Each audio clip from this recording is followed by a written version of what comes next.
Hello, Fit Yummy Mummies. Well, here we are, day 14. It is officially the halfway mark in the 4-week sprint. Good for you, 2 weeks in. And as promised, today's Sunday, so I'm going to be sharing a long list of snacks. So grab a pen and paper and be ready to write all these down. Very simple rule here. When I plan my snacks, P&P, protein and produce. Of course, you can throw in complex carbs. I mean, if that's your thing and that's what works for you, great. But I just want to show you that it is possible to plan out some delicious, satisfying, metabolism-boosting snacks that involve no complex carbs, meaning breads and crackers and the other things that we traditionally think about when it comes to snacking. Very simply, what I've done, just kind of like what I did yesterday, is I brainstorm a list of proteins. Because that's a great place to kind of start, is know what your protein is. That's the base, that's the foundation of all of your meals, really. So going down this list, one of the easiest things to keep in the house is nuts or nut butter. And I'm keeping this general because it could be almonds, walnuts, pecans, cashews. It could be seeds, sesame seeds, pumpkin seeds. I like to buy a big old container of almonds and have them on hand at all times. And I do have natural peanut butter, but I came across this at a Whole Foods store. It's like $3 for this bottle, or for this jar of almond butter. I always have this on hand. Now, some of these I do keep in the fridge, but a fruit bowl is a must. It's easy to grab and go, and the reason I'm showing you these two together, because it's very common to pick out nuts and fruit. And how you choose to eat that is really up to you. Maybe you're on the go, so it's a handful of nuts and you're eating your piece of fruit. Or maybe you're slicing and dicing, maybe you're dipping and spreading. Up to you. But this is a very common, easy choice to make, and it's not like, I gotta eat almonds and an apple again today. No, then try almond butter and apple. Try almond butter spread on some nectarine. Try peanut butter and peaches. I mean, you guys, you can get creative with this. All right, so the next one down, cheese. All right, I have a nice long list of cheese. Cheese can be sliced cheese, and I'm talking about like deli-style sliced cheese, not the overly processed American singles. Those are the ones that are fake cheese. You want to stay away from that.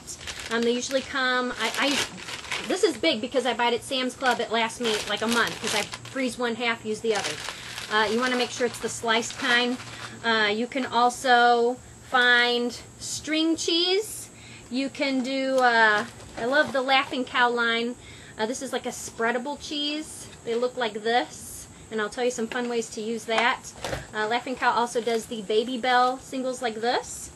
You can do buffalo mozzarella. Yum. One of my favorites, ricotta cheese.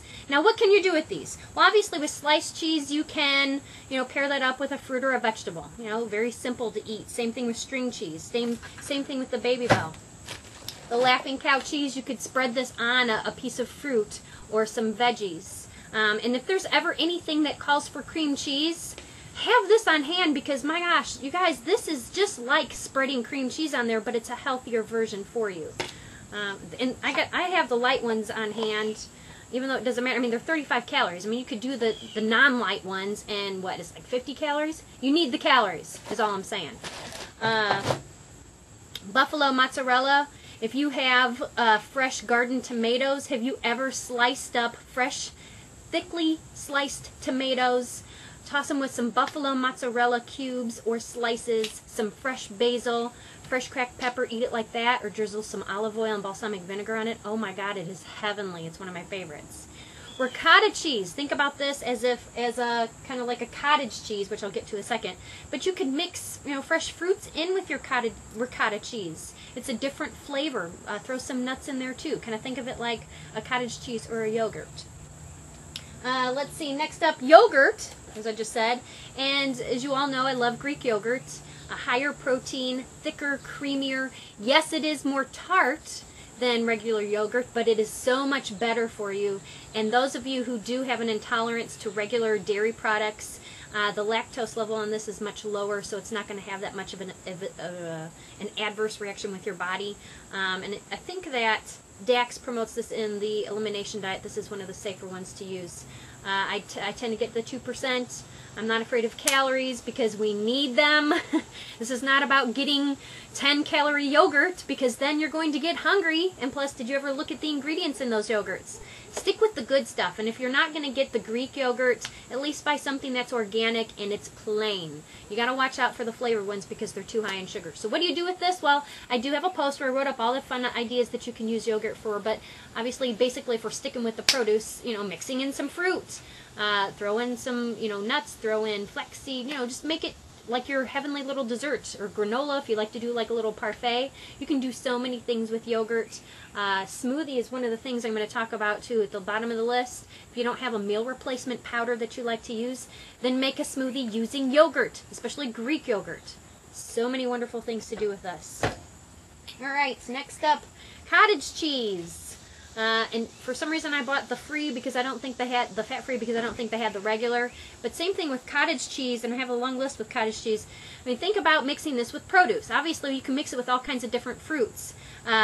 Think outside the box. Think peaches, fresh peaches. Oh, the juicy ones. Blueberries, cherries, pineapples. Think vegetables. Think beets. Have you ever tried this with pickled beets? Cucumbers, tomatoes. I even love to mix this with salsa. Very yummy, satisfying, filling treat. High in protein. Oh, yeah. I'll just show you how my blueberries sitting out here. Let's see. Eggs, of course. Hard-boiled eggs are so super easy to make. Do a big bulk batch of hard-boiled eggs. Keep them in the fridge. Grab them when you're ready to go. Obviously, just eating a hard-boiled egg and some veggies or a fruit or both. You can't have enough produce.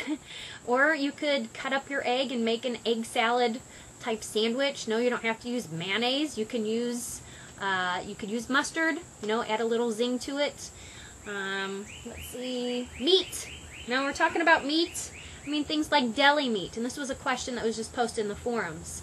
Yes, there are a lot of overly processed deli meats. And sometimes I buy it right from the deli, or sometimes I'll buy them prepackaged. And the ones that I do buy prepackaged, I'm reading the label, and I'm choosing the one that has the least amount of foreign words in there. Yeah, there's some stuff in here that probably does not need to be, but once again, I mean, it's not like we're eating 100% perfectly all the time anyway. But it's nice to have these on hand. The closer you get to deli style, the better. When it comes to meats, think about rolling this up with some cheese. Just plain old deli meat roll-ups. These are one of Tyler's favorite snacks. We've also experimented with, I call them California turkey rolls. I slice up some avocado, roll the deli meat around it. He eats that with a piece of fruit. You can do it too. Oh, let's see what else with meat. Roast beef. Roll some roast beef slices with blue cheese. You have a roast beef and blue cheese roll with a piece of fruit or some veggies. Very yummy. Also with meat, don't forget beef jerky. Yeah, it's a little bit higher in sodium, and sure, you can make your own, and it can be, 100% healthier than this, but why not have this on hand? It's meat. It's loaded with protein, and this stays in the car. It's one of the staples in my car, that's for sure. Or if you're always on the go, if you have a young child, keep it in your diaper bag, because you just need a handful. 1 ounce is like a serving. Let's see, 1 ounce has 12 grams of protein. It's going to keep you satisfied.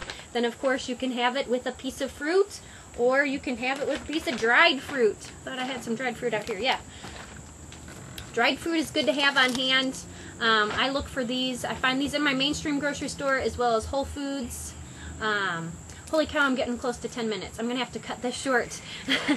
YouTube only lets me keep 10 minutes on. These are great to have on hand too. Very quick and easy. Let's see.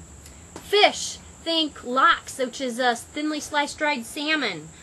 Shrimp cocktail. Tuna fish. Roll it up with a lettuce wrap. Beans. Hummus. Lentil soups. What else about beans? Edamame. And then, of course, you can do things like meal replacements, making your smoothies. I also like to mix this in with my yogurt, or if you've ever tried mixing with cottage cheese, just for something different. And, of course, meal replacement bars. I just have the ProGrade stuff here. Of course, you can find things like the Cliff bars and the Luna bars. Know that they're once in a while. It should not be your only source of snack. The protein and produce, the real stuff right here, is what should constitute all of your snacks. Sorry for cutting this short. I just want to make sure that you have enough. This is your 10-minute bit of a list of wonderful snacks that you can now add to your list. And now you have more fun stuff to eat.